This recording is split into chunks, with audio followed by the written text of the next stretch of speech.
first step. Yeah. I'll say that. It's, you know, I agree with some of the comments that Mayor Brown was making around, you know, he really intentionally was trying to use some stronger wording in the motion in terms of directing the chief to end the practice, and the way that the motion ended up was that it's been recommended, which is definitely a much weaker motion. But I think that the really hopeful part of all of this will be the committee piece that's been agreed to. So bringing together experts to really look at making some recommendations around a policy change for February.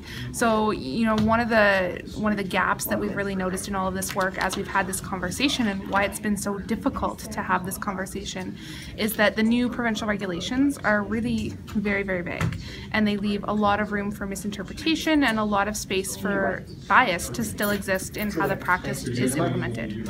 So, you know, I think what we really need are some strong policy changes at the board level that will really provide the police with the kind of clarity that they need to do their jobs better and to satisfy the community need for policing that's non-biased. Well, I think you have to go back to what street check definition they used, and that's the random, arbitrary, discriminatory stops. And that has always been our position, that they are not tolerated or accepted. The legislation that came out comes in effect in January 1st.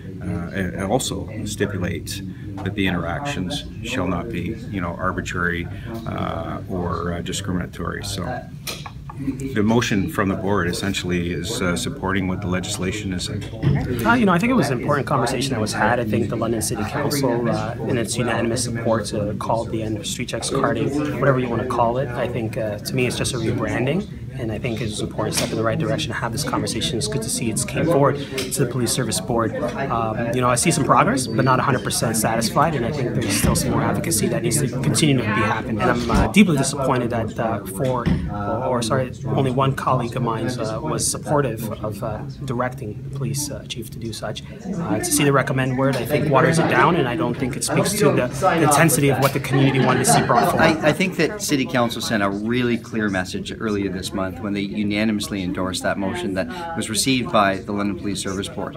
As a board member, I did my very best to bring that motion through intact. Unfortunately, there were areas that were changed, I think, that weakened the language, but the one thing I know for sure is that we're in a better place today than we were yesterday.